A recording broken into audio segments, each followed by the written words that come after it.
So what's going on with AFK Journey right now? I've seen tons of doom and gloom posts. I understand a lot of the frustrations that are out there right now.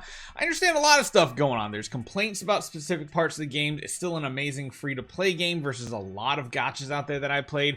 But let's talk about revenue, because I feel like that's one stat you can track kind of, and that's what today is about, because I've seen a bunch of people talking about the monthly gacha gaming Reddit post where they kind of list everybody's revenue.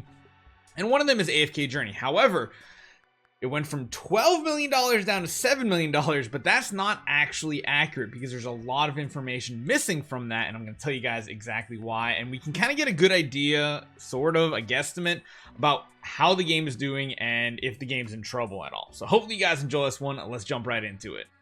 So this is pretty much the image that we're talking about. If you guys have never been on the gacha gaming subreddit, there's some people on there that take the time and pretty much populate what everything is possible. Like you can see there's different icons based on full global region, Chinese region, Japan region. I don't really know what the purple and blue ones are. I think it means like limited regions, because I don't think AFK Journey's out in like China and a lot of the Southeast Asia countries right now, which is pretty impressive that it's still doing that numbers without even hitting the Southeast Asia market in general.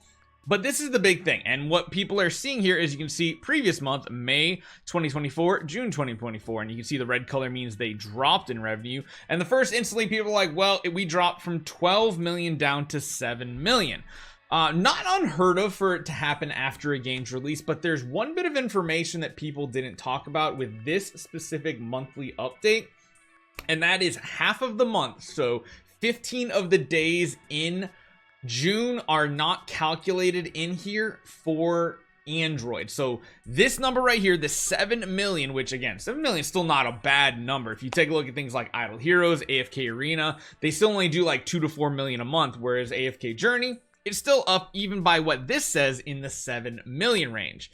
But beyond that, it's much more than that, because even if you consider like what half spending is maybe coming from Android, half spending coming from iOS, this means we're missing about 25% potentially of the total revenue, maybe even more, because Almas did come out during that second 2 weeks, and even though Almas wasn't like a super hype character, it's still a new character that people either need to summon for, buy packs for, temporal and title essence and stuff like that. You never know, it could happen.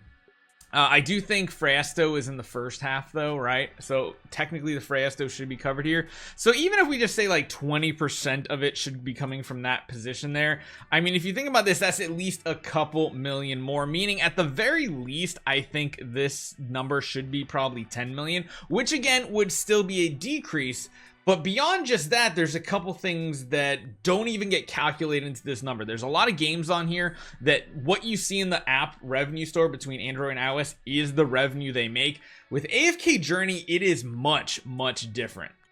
So number one, if you are a spender in this game, more than just like the monthly cards and stuff, if you are buying stuff in app, you are just losing money, or not even money, you're losing Dragon Crystal value. Because if you take a look at this, we're going to come over to here, plutomall. So plutomall.com is pretty much the website for all of the Lilith games. You can see like AFK Arena, Dislike, Call of Dragons, you've probably seen tons of ads for that. Rise of Kingdoms, one of the like biggest city builders game out there. One of them is AFK Journey, and with this is very important. Once you log in, you can basically just purchase on the internet here, and it bypasses the app store, which means they're making more money on the packs. If you guys didn't know, the app stores take quite a bit of money from the purchases in game, but you can purchase these here, getting additional resources. Now, it's not a huge amount. You're getting 5% bonus Dragon Crystals in game. I know just about everybody that, well, everybody that spends big that I know only purchases through here. Not a single purchases on Google or the iOS App Store anymore. Like, not a single person I know that is like a decent spender in any way, shape, or form, because you're just throwing 5% additional purchases out the window by doing this. Even if you're going for, say, like Taylene this week, if you're spending 500 bucks in game, you're basically missing out on 5%. I mean, that's what, 5 of these purchases. I mean, it's not a huge amount, but it's an additional 750 Dragon Crystals.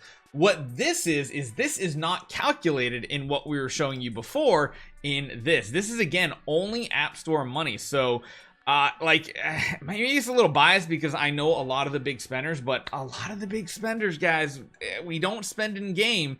And if we are the bigger portion of the community spending, that even if that number was 10 million from the iOS and App Store, Google Android App Store, I almost feel like this is equal, if not more. But again, it's really hard to say how many people even remember that the Pluto Mall is a thing and if they use it.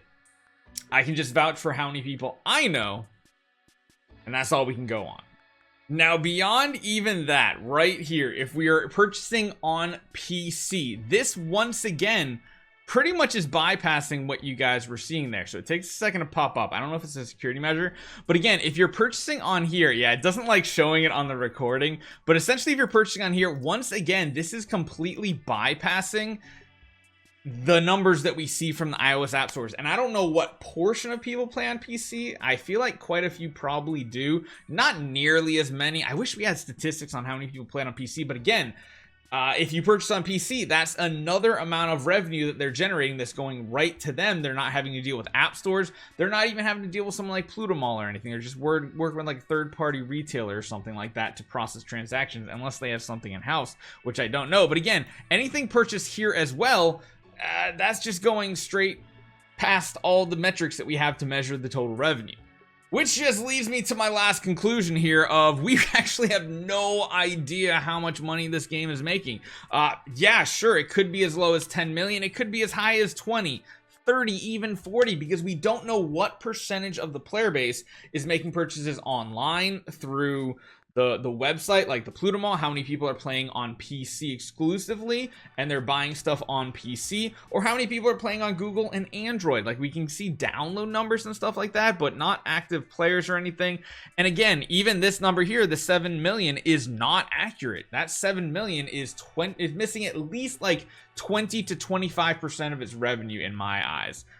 Maybe closer to 20. 15 to 20, 15 to 25. We'll just do a generalization. But again, I still feel like that number could be close to 10 million, which is it is a signifier, a signal showing that 12 million the previous month, even if it only does go down to 10, and even if it's not the total revenue, it does show a spending trend. So even if this is 10 million, it still dropped 2 million from the previous month, which does show the kind of way it goes. Typically, games do go down after launch, and then they do have ways of going back up eventually.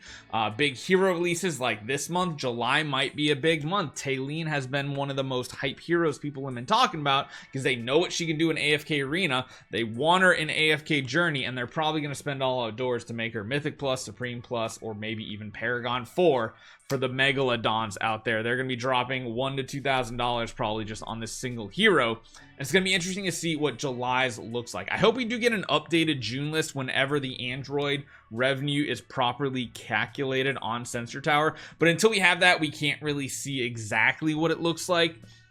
But at the end of the day, I feel like it's probably safe to say in my mind, at least the way I reason this, I really can't see the game making less than 15 and maybe even $20 million a month. And if that tells you anything, that's one of the top gacha games out there.